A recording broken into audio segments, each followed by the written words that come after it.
ಜಗತ್ತಿನಲ್ಲಿ ಯಾವ ವಿದ್ಯಾರ್ಥಿಯೂ ದಡ್ಡನಲ್ಲ. ಪ್ರತಿಯೊಬ್ಬರಲ್ಲೂ ತನ್ನದೇ ಆದ ವಿಶಿಷ್ಟ ಸಾಮರ್ಥ್ಯ, ಕಲೆ ಮತ್ತು ಪ್ರತಿಭೆ ಅಡಗಿರುತ್ತದೆ. ಅದನ್ನು ಸೂಕ್ತ ಸಮಯದಲ್ಲಿ ಗುರುತಿಸಿ ಪ್ರೋತ್ಸಾಹಿಸುವ ಕಾರ್ಯ ಸಮಾಜದಿಂದ ಆಗಬೇಕಿದೆ ಎಂದು ಮುದ್ದೇಬಿಹಾಳದ ಸಿಪಿಐ ಮೊಹಮ್ಮದ್ ಫಸೀಯುದ್ದೀನ್ ಅಭಿಪ್ರಾಯಪಟ್ಟರು. ಪಟ್ಟಣದ ಮೆಹಬೂಬ್ ನಗರದ ಮಕ್ಕಾ ಶಾದಿ ಹಾಲ್ನಲ್ಲಿ ಬುಧವಾರ ಸಂಜೆ ಹಮ್ಮಿಕೊಳ್ಳಲಾಗಿದ್ದ ಉಮ್ಮೀದ್ ಫೌಂಡೇಶನ್ ವತಿಯಿಂದ ಮುಸ್ಲಿಂ ಸಮಾಜದ ಪ್ರತಿಭಾನ್ವಿತ ವಿದ್ಯಾರ್ಥಿಗಳ ಪ್ರತಿಭಾ ಪುರಸ್ಕಾರ ಸಮಾರಂಭದಲ್ಲಿ ಮುಖ್ಯ ಅತಿಥಿಗಳಾಗಿ ಅವರು ಮಾತನಾಡಿದರು.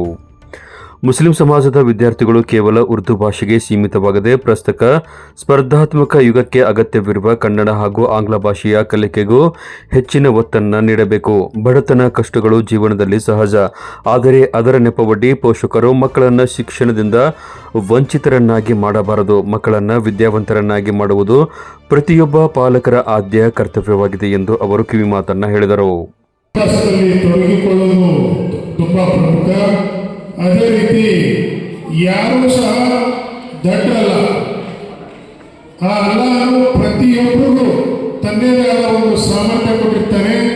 ಆ ಸಾಮರ್ಥ್ಯವನ್ನು ನಾವು ಗುರುತಿಸಿಕೊಂಡು ಆತ್ಮವಿಶ್ವಾಸದಿಂದ ನಾವು ವಿದ್ಯಾರ್ಥಿಗಳು ಅದನ್ನು ಮುಂದೆ ಬಂದಾಗ ನಾವು ಅದರಲ್ಲಿ ಯಶಸ್ಸು ಕಾಣಲಿಕ್ಕೆ ಸಾಧ್ಯ ಅಂತ ನಾನು ಹೇಳ ಬಯಸ್ತೇನೆ. ಅದೇ ರೀತಿ ವಿದ್ಯಾರ್ಥಿಗಳು ಭಾಷೆ ಇಂಪಾರ್ಟೆಂಟ್ ಅಲ್ಲ, ತಮಗೆ ಯಾವ ಭಾಷೆಯಲ್ಲಿ ತಾವು ಕಲಿತಾ ಇದ್ರಿ ಆ ಭಾಷೆಯಲ್ಲಿ ಪರಿಣಿತಿ ಇದ್ದರೆ ನಿಮಗೆ ಯಶಸ್ವಿ ಖಂಡಿತ ಬುದ್ಧಿ. ಈಗಿನ ಕಾಲದಲ್ಲಿ ಕನ್ನಡ, ಉರ್ದು, ಬರೀ ಉರ್ದು ಇಲ್ಲ, ಅದರ ಜೊತೆಯಲ್ಲಿ ಕನ್ನಡ ಮತ್ತು ಇಂಗ್ಲಿಷ್ ಕಡೆ ಸಹ ನಿಮ್ಮ ಈ ಉರ್ದು ಜೊತೆಗೆ ಕನ್ನಡ ಮತ್ತು ಇಂಗ್ಲಿಷ್ ಕಡೆ ಸಹ ನೀವು ಸ್ವಲ್ಪ ಒತ್ತು ನೀಡಿದಲ್ಲಿ ನಿಮಗೆ ಬೇರೆ ಬೇರೆ ರಂಗದಲ್ಲಿ ಬೇರೆ ಬೇರೆ ದೇಶಗಳು ಹೋಗಲಿಕ್ಕೆ ಬೇರೆ ಬೇರೆ ಭಾಷೆ ಬೇಕಾಗುತ್ತೆ. ಪೋಷಕರು ಸಹ ಹೇಳಿದ್ರಿ, ಅವರಲ್ಲಿ ಮನವಿ ಏನೆಂದರೆ ನಿಮ್ಮ ಮಕ್ಕಳಿಗೆ ವಿದ್ಯಾಭ್ಯಾಸ ಕಡೆ ಗಮನ ಕೊಡ್ಲಿಕ್ಕೆ ಹೇಳಿ. ನೀವು ಏನೇ ಸಮಸ್ಯೆ ಇರಲಿ ಅವ್ರನ್ನ ವಿದ್ಯೆ ಕಡೆ ಅವ್ರನ್ನ ಕರ್ಕೊಂಡೋಗಿ ಅವ್ರದ್ದು ಏನಿದೆ ವಿದ್ಯಾ ರಂಗದಲ್ಲಿ ಇತ್ತೀಚಿನ ದಿನಗಳಲ್ಲಿ ವಿದ್ಯೆ ಇಲ್ಲಂದ್ರೆ ನಮಗೆ ಕಣ್ಣು ಇದ್ದಾಗೆ.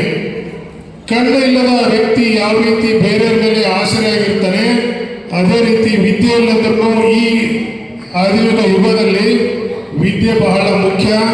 ನೀವೆಲ್ಲ ಚಿಕ್ಕ ಮಕ್ಕಳುಗಳನ್ನ ಬೇರೆ ಬೇರೆ ರಂಗದಲ್ಲಿ ಕೆಲಸ ಮಾಡಿಸೋದನ್ನು ಬಿಟ್ಟು ಅವ್ರನ್ನ ವಿದ್ಯೆ ಕಡೆ, ಏನೇ ನಿಮಗೆ ಕಷ್ಟ ಇರಲಿ, ಈಗಾಗಲೇ ಕೆಲವರು ನೀವು ಓದಿರಲ್ಲ, ನಿಮ್ಮ ಮಕ್ಕಳಿಗೂ ಸಹ ಓದಲಾರ್ದಂಗೆ ಮಾಡಬೇಡಿ. ಕಷ್ಟ ಪ್ರತಿಯೊಬ್ಬರ ಜೊತೆ ಇರುತ್ತೆ, ಎಲ್ಲ ಹಂತದಲ್ಲಿ ಕಷ್ಟ ಎಲ್ಲ ಇರುತ್ತೆ. ಆದರೂ ಸಹ ನೀವು ಮಕ್ಕಳನ್ನ ಓದಿಸೋ ಕಡೆ ನಿಮ್ಮ ಗಮನ ಹರಿಸಿ. ಯಾರಿಗೂ ಸಹ ಕೆಲಸಕ್ಕೆ ಕಳಿಸೋದು, ಇನ್ನೊಂದು ಕೆಲಸ ಮಾಡಿಸೋದು, ಈಗ ದುಡಿಮೆ ಎಲ್ಲರೂ ದುಡಿಮೆ ಆಗುತ್ತೆ, ಇಲ್ಲ ಆಗಲ್ಲ ಅನ್ನೋದ್ರಿಂದ ವಂಚಿತರನ್ನಾಗಿ ಮಾಡಬೇಡಿ. ಕಾರ್ಯಕ್ರಮದಲ್ಲಿ ಭಾಗವಹಿಸಿದ್ದ ಶಿಕ್ಷಣ ಸಂಯೋಜಕಿ PA ಬಾಳಿಗಾಯಿ ಹಾಗೂ ಸಮಾಜದ ಹಿರಿಯ ಮುಖಂಡ ಅಬ್ದುಲ್ ಗಫೂರ್ ಮಕಂದಾರ್ ಮಾತನಾಡಿ, ಮುಸ್ಲಿಂ ಸಮಾಜದ ಮಕ್ಕಳ ಶೈಕ್ಷಣಿಕ ಪ್ರಗತಿಗೆ ಬೆಂಬಲ ನೀಡುವ ಉದ್ದೇಶದಿಂದ ಜನ್ಮ ತಾಳಿರುವ ಉಮ್ಮೀದ್ ಫೌಂಡೇಶನ್ ಕಾರ್ಯ ಶ್ಲಾಘನೀಯ. ಈ ಸಂಸ್ಥೆ ಹೆಮ್ಮರವಾಗಿ ಬೆಳೆಯಲು ನಾವು ಸಹ ಸದಸ್ಯರಾಗಿ ನೆರವು ನೀಡಲಿದ್ದೇವೆ ಎಂದರು. ಬಹಳಷ್ಟು ಸುಂದರವಾದ ಹೆಸರಿನಿಟ್ಟಿದ್ದಾರೆ. ಏನಿದು ಉಮ್ಮೀದ್ ಫೌಂಡೇಶನ್ ಜೊತೆ ಈ ಒಂದು ಫೌಂಡೇಶನ್ ಏನ್ ಮಾಡ್ತಾ ಇದೆ, ಮಕ್ಕಳನ್ನ ಹುರಿದುಂಬಿಸಿ ಅವರನ್ನ ಪುರಸ್ಕರಿಸಿ ಅವರ ಪ್ರತಿಭೆಯನ್ನು ಗುರುತಿಸುವಂತ ಕೆಲಸ ಮಾಡ್ತಾ ಇದೆ. ಇದರಲ್ಲಿ ನಾನು ಫಸ್ಟಿಗೆ ಸನ್ಮಾನಿತ ವಿದ್ಯಾರ್ಥಿ ಬಗ್ಗೆ ಒಂದೆರಡು ಮಾತು ಹೇಳಿ ಬಯಸ್ತೀನಿ. ಯಾಕಪ್ಪ ಅಂದ್ರೆ ಮೈಮುನಿಸಾ ಮುದ್ನಾಳ, ಯಾಕಂದ್ರೆ 624 ಅಂಕಗಳು ಅವರು ಪ್ರಾರ್ಥನಾ ಶಾಲೆಯ ವಿದ್ಯಾರ್ಥಿನಿ. ಅವಳು ಇಲ್ಲಿದ್ದಾಳೆ, ನಕಾಬ್ ಹಾಕೋದಿಲ್ಲ, ಇವತ್ತು ನಕಾಬ್ ಹಾಕೊಂಡು ಬಂದಾಳೆ. She is an exceptional child ಬಂದೈತಿ. ನಮ್ಮ ಮುಸ್ತಾಕ್ ಸರ್ ಕುಂತಿದ್ದಾರೆ ಇಲ್ಲಿ. ಅವ್ರ 2 ಮಕ್ಕಳ ರಿಸಲ್ಟ್ ಬಂದೈತಿ. ಅವ್ರ ರಿಸಲ್ಟ್ ಹೇಳಿದ್ರೆ ನೀವು ಗಾಬರಿ ಆಗ್ತೀರಿ. 1 in PUC has scored 95%. 95% ನನ್ನ ಮಗ ಗಳಿಸಿದ್ದಾನೆ. ಅವನು ಇಲ್ಲೇ ಕೂತಿದ್ದಾನೆ. ಅವನ ಮೇಲೆ ನನಗೆ ಬಹಳ ಹೆಮ್ಮೆ ಇದೆ. ಇನ್ನೊಂದು ಸಣ್ಣ ಮಾನದ 10th ರಿಸಲ್ಟ್ ಬಂದೈತಿ. He has scored 92%. But still we are unable to recognize their success. We are unable to facilitate them. That is the thing. What is we are lagging behind. Every year ಇವತ್ತೇ ನಾವು 100 ಮಂದಿ ಸೇರಿವಿ. ಇದು ಮುಂದಿನ ಸತಿ 500 ಆಗ್ತದೆ. ಅದರ ಮುಂದಿನ ವರ್ಷ ನಾವು ದೊಡ್ಡ ಒಂದು ಮೈದಾನದಲ್ಲಿ ಈ ಕಾರ್ಯಕ್ರಮವನ್ನು ಮಾಡಬೇಕಾಗಿದೆ. ಇಷ್ಟೇ 100 ಮಂದಿ ಬಂದಾರ ಅಂತ ನಾವು ಹಿಂಪಡೆಯೋದು ಬೇಡ, ಡಿಸಪಾಯಿಂಟ್ ಆಗೋದು ಬೇಡ, ಡೆಸ್ಪರೇಟು ಆಗೋದು ಬೇಡ. ನಾವೇನು ಮಾಡೋದು ಅಂದ್ರೆ ನಮ್ಮ ಪ್ರಯತ್ನ ಹಿಂಗೆ ಇರಲಿ. ನೀವು 8, 10, 12, 20, 30, 40 ಜನರನ್ನು ಸೇರಿಸ್ಕೊಂಡು ಹೋಗ್ರಿ. ಈ ಪುರಸ್ಕಾರ, ಈ ಒಂದು ಸನ್ಮಾನ ಯಾವತ್ತೂ ಬಂದಾಗಬಾರ್ದು ಸರ್. ಅದಕ್ಕೆ ನಾನು ನಿಮ್ಮ ಹಿಂದೆ ಇರ್ತೀನಿ. ಒಬ್ಬ ಶಿಕ್ಷಣ ಸಂಯೋಜಕಿಯಾಗಿ ನಾನು ಏನು ಕೆಲಸ ನಿರ್ವಹಿಸೋಕ್ಕೆ ನಾನು ಬೇಸಿಕ್ ಆಗಿ ನಾನು ಶಿಕ್ಷಕಿ. ಆ ಮಕ್ಕಳಲ್ಲಿರುವಂತಹ education is the manifestation of best in the child ಅಂತ ಹೇಳ್ತಾರೆ. ಆ ಮಕ್ಕಳಲ್ಲಿ ಒಳ್ಳೆಯದನ್ನು ಹೊರಗೆ ತೆಗೆಯುವುದೇ ಶಿಕ್ಷಣ. ಆದರೆ ಆ ಒಳ್ಳೆಯದನ್ನು ಗುರುಸೋರು ಯಾರು? ನಾವು ಸಮಾಜದವರು. ಎಲ್ಲಿವರೆಗೆ ನಾವು ಗುರುಸಂಗಿಲ್ಲ ಆ ಮಕ್ಕಳು ಮುಂದುವರಿದಿಲ್ಲ. ನಿಮಗೆ ವ್ಯಥೆಯ ಒಂದು ಸಂದರ್ಭ ಹೇಳ್ತೀನಿ ನಾನು. ಸ್ಟೇಜ್ ಮೇಲೆ 15 ಮಕ್ಕಳು ಕುಂತಿದ್ರು, ಅದ್ರಾಗ ಒಬ್ಬನೇ ಬಾಲಕ ಇಲ್ಲ. ನಮ್ಮ ಸಮಾಜದಿಂದ ಆಗಬೇಕಾದಂಥ ಪ್ರಯತ್ನ ಏನು ಸರ್ ಅಂದರೆ, ನಾವು ಮಕ್ಕಳು ಗಂಡು ಮಕ್ಕಳಲ್ಲಿ ಶಿಕ್ಷಣ ಪ್ರಜ್ಞೆಯನ್ನು ತರಬೇಕಾಗಿದೆ. ಅವರಿಗೆ ಸ್ಪೆಷಲ್ ಕೋಚಿಂಗ್ ಅನ್ನು ಕೊಡಬೇಕಾಗಿದೆ. ऐसा एक प्रोग्राम मुनाफिक करने जा रहा है जिससे बच्चों की हिम्मत अफजाई के लिए ज़्यादा से ज़्यादा लोग जो है इस सिलसिले में अटेंड करो वो हर मस्जिद की पेशनाम को ऐलान करे। आज उस ऐलान की कितनी कदर कीमत हो रही, मुझे बहुत अफसोस हो रही इस बात पर कि सिर्फ गिने चुने 50 लोग जो है हमारे ही मुद्दे पर के ज़्यादा अपने कुर्बानी लाए पेश लोगों इस फाउंडेशन का साथ दीजिए। मैं सुनने में आया हूँ बहुत बड़ा काम करिए, उनका शुक्रिया अदा करूँगा, बहुत बहुत शुक्रिया होगा कि दक्षिण जगह निकल आएगी। आप कितनी बड़ी कुर्बानी दे रहे हो, क्या दे रहे हो? बच्चों को तालीम देने के लिए अपनी कुर्बानियाँ दे रहे हैं। ये बच्चे कौन है? हमारा मुस्तकबिल, हमारे कौम का मुस्तकबिल, हमारे देश का मुस्तकबिल है। ये बच्चे कल आज बच्चे हैं, कल हुकूमत की बात को नहीं ध्यान कर सकते। हमारा देश बनाने वाले यही है, हमें भी बनना, हमारा समाज भी बनना, देश भी बनना है। पढ़ती क्या नहीं है वो कम से कम देखो, वो देख करना है। माँ की वो बच्चे का पहला मदरसा करते। ಸಾನ್ನಿಧ್ಯ ವಹಿಸಿದ್ದ ಮೌಲಾನಾ ನಿಸಾರ್ ಅಹ್ಮದ್ ಜಮಾಯಿ ಮಾತನಾಡಿ, ಸಮಾಜ ಮಾಡಬೇಕಾದ ಜವಾಬ್ದಾರಿಯುತ ಕಾರ್ಯವನ್ನ ಗುಲಾಂ ಮೊಹಮ್ಮದ್ ದಫೆದಾರ್ ಅವರು ತಮ್ಮ ಫೌಂಡೇಶನ್ ಮೂಲಕ ಮಾಡುತ್ತಿದ್ದಾರೆ. ಸಮಾಜದ ಮಕ್ಕಳು ಶಿಕ್ಷಣ ರಂಗದಲ್ಲಿ ಉನ್ನತ ಸಾಧನೆ ಮಾಡಿ ದೇಶಕ್ಕೆ ಕೀರ್ತಿ ತರಲಿ ಎಂದು ಹಾರೈಸಿದರು.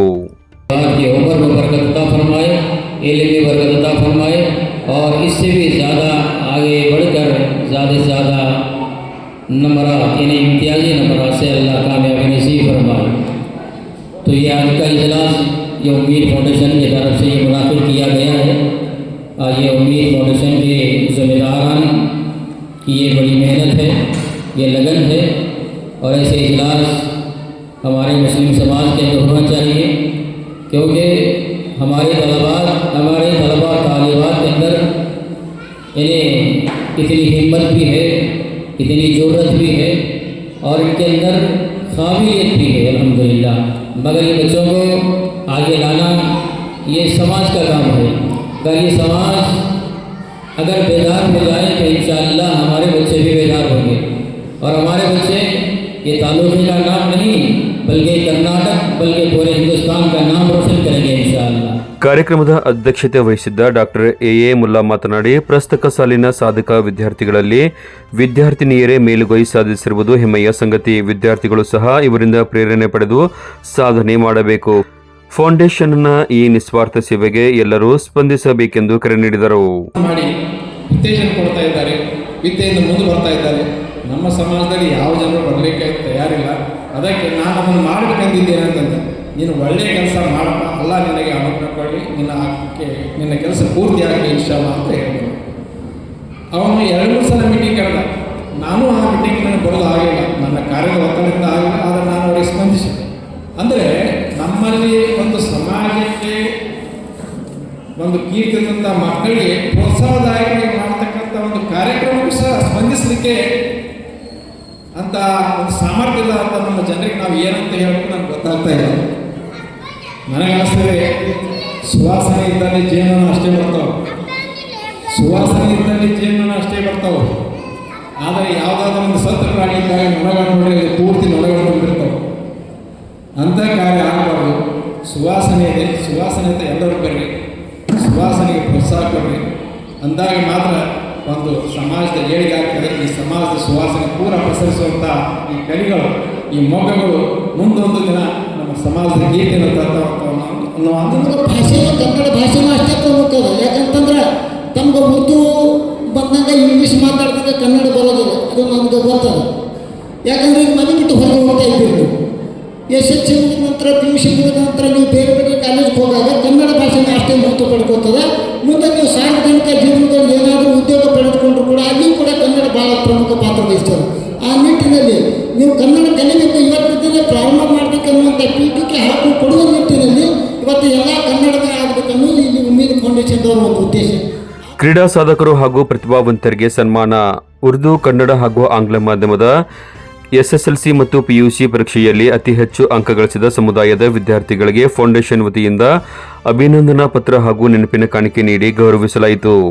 ಇದೇ ಸಂದರ್ಭದಲ್ಲಿ ಇಂಡೋ ನೇಪಾಳ ಅಥ್ಲೆಟಿಕ್ ಕ್ರೀಡಾಕೂಟದಲ್ಲಿ ಚಿನ್ನದ ಪದಕ ಮುಡಿಗೇರಿಸಿಕೊಂಡ ಮೊಹಮ್ಮದ್ ಜಿಯಾನ್ ರೇಸಾಲ್ದಾರ್ ಹಾಗೂ ರಾಜ್ಯ ಮಟ್ಟದ ಸ್ಕೇಟಿಂಗ್ನಲ್ಲಿ ಪ್ರಥಮ ಸ್ಥಾನ ಪಡೆದ ಮೊಹಮ್ಮದ್ ಆಹಿಲ್ ಅಕಲ್ಕೋಟ್ ಅವರನ್ನು ವಿಶೇಷವಾಗಿ ಸನ್ಮಾನಿಸಿ ಗೌರವಿಸಲಾಯಿತು.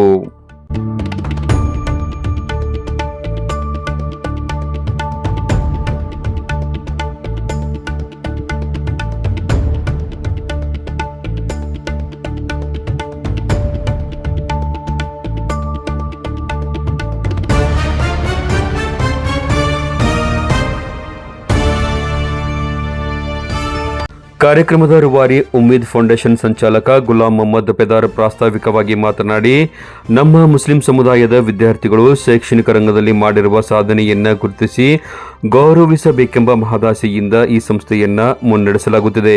ವಿದ್ಯಾರ್ಥಿಗಳಿಗೆ ಸೂಕ್ತ ಪ್ರೋತ್ಸಾಹ ಸಿಕ್ಕಾಗ ಅವರು ಇನ್ನೂ ಹೆಚ್ಚಿನ ಸಾಧನೆ ಮಾಡಲು ಸಾಧ್ಯವಿದೆ ಎಂದರು. ಕೆಲವ್ರ ಜೊತೆ ಹಿಂಗೆ ಮಾಡಿ ಸನ್ಮಾನ ಮಾಡಬೇಕು, ನಮ್ಮ ಮಕ್ಕಳಿಗೆ ಒಂದು ಪ್ರೋತ್ಸಾಹ ಮಾಡೋಣ ಅಂತ ಕೇಳಿ ನಾನು ಅಂದೆ ಅಂದ್ಕೊಂಡೆ ಮಾಡಂತಂದ್ರು. ಆದ್ರೆ ಅದು ಹಿಂಗೆ ಮಾತನಾಡ್ದಂಗೆ ಒಂದು ವರ್ಷ ಕಳೆದೋಗ್ತದೆ. ಯಾಕಂದ್ರೆ ಅಖಿಲ್ ಅಹಮದ್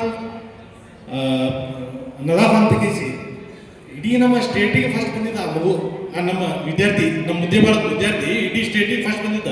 ಹೋಗ್ತದು ಈ ವರ್ಷ ಮಾಡೋಣ ಅಂತ ಕೇಸಿ ಒಂದು ನಾನು ಒಬ್ಬನೇ ಅಂತಲ್ಲ, ಇಡೀ ನಮ್ಮ ಸಮಾಜದವ್ರು, ಮುಸ್ಲಿಂ ಸಮಾಜದವ್ರು ಕೂಡಿ ಅದು ಮಾಡ್ಬೇಕಂತ ಕೇಸಿ ನಾ 2-3 ಸಲ ಇಲ್ಲಿ ಮಕ್ಕಾ ಮಸೂದಿ ಒಳಗೆ ನಾನು ಮೀಟಿಂಗ್ ಕರೆದಾಗ 4ರಿಂದ 10 ಜನ ಸೇರೋರು ಅಷ್ಟೇ. ಆದರೂ ನಾವು ಉಮ್ಮೀದ್ ಕಳ್ಕೊಂಡಿಲ್ಲ. ಅದು 4ರಿಂದ 10 ಜನ ಸೇರ್ಯಾರಪ್ಪ ಅಂತಂದ್ರೂ ಉಮ್ಮೀದ್ ಕಳ್ಕೊಂಡಿಲ್ಲ. ನಾನು ಇದು ಮಾಡಬೇಕಂತ ಕೇಸಿ ಒಟ್ಟ ಇದು ಮಾಡಿದೆ. ತದನಂತರ ನಮ್ಮ ಹಿರಿಯರಿಗೆ ಎಲ್ಲ ಕೇಳಿದೆ, ಹೆಂಗ್ರಿ ಮತ್ತು ಹಿಂಗಾದಾಗ ಹೆಂಗೆ ಏನಂತಂದ್ರು, ನೀ ಏನು ಮಾಡಾಕತ್ತಿಲ್ಲ ಮಾಡು, ನಿನ್ನ ಜೊತೆ ನಾವು ಅದೀವಿ, ಎಲ್ಲರೂ ಅದೀವಿ, ನಿನ್ನ ಸಪೋರ್ಟ್ ಅದೀವಿ, ನೀ ಮಾಡಿ ಒಟ್ಟ ಬಿಡಬಾರ್ದು. ಇದಕ್ಕೆ ಕೆಲವು ಕರೆಕ್ಟ್ ಇದೊಂದು ಮಾಡೋಣ ಅಂತ ಕೇಸಿ ನಾವು ಮಾಡೀನಿ. ಅದರಲ್ಲಿ ಎಲ್ಲ ನಮ್ಮ ವಿದ್ಯಾರ್ಥಿಗಳು ಸನ್ಮಾನ ಮಾಡುವಂಥ ನಮ್ಮ ವಿದ್ಯಾರ್ಥಿಗಳಿಗೆ ಮತ್ತೊಮ್ಮೆ ನಿಮಗೆ ಹೇಳೋದೇನಪ್ಪ ಅಂತಂದ್ರೆ, ಈ ವರ್ಷ ಪ್ರತಿ ವಿಭಾಗದ ಅಂದ್ರೆ ಮೀಡಿಯಮ್ದಾಗ ಒಂದೊಂದು ಮೀಡಿಯಮ್ದಾಗ 3 ಮಕ್ಕಳಿಗೆ ಅಷ್ಟೇ ನಾವು ತೊಗೊಂಡಿವಿ. ಕನ್ನಡ, ಇಂಗ್ಲೀಷ್ ಮತ್ತು ಉರ್ದು 3 ಮಕ್ಕಳು ತೊಗೊಂಡಿವಿ.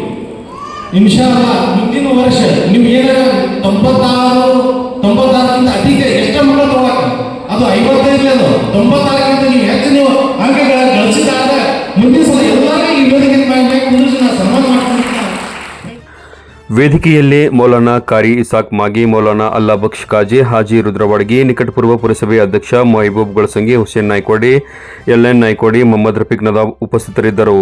ಕಾರ್ಯಕ್ರಮದಲ್ಲಿ ಪ್ರಮುಖರಾದ ಹುಸೇನ್ ಮುಲ್ಲಾ, ಮುಸ್ತಾಕ್ ಭಾಗ್ವಾನ್, ಮೊಹಮ್ಮದ್ ಶಫೀಕ್ ಅಕಲ್ಕೋಟ್, NB ಬುದ್ನಾಳ್, ಇಸ್ಮಾಯಿಲ್ ಗೊಳಸಂಗಿ, ಯಾಸಿನ್ ಸೋಟೆ, ಶ್ರೀಮತಿ ಸುಫಿಯಾ ದಫೆದಾರ್ ಸೇರಿದಂತೆ ನೂರಾರು ವಿದ್ಯಾರ್ಥಿಗಳು ಹಾಗೂ ಪೋಷಕರು ಪಾಲ್ಗೊಂಡಿದ್ದರು.